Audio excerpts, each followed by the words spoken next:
Today we talk about how can you disable this sign or know how you can do that on your Threads app.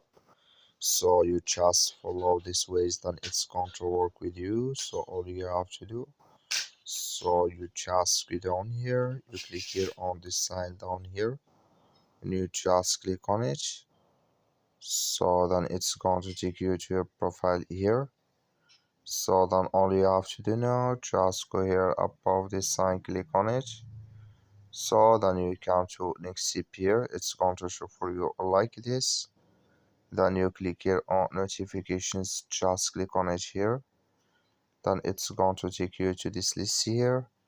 Then just click here on following here and followers, just click on it. When you just click on it here, you come to next step here. You come here to accepted follow requests, just clicking off here. So like you see this color show for us, that's mean here accepted follow requests enable with us now. That's all you have to do. Thank you for watching. Don't forget to support us by like and subscribe.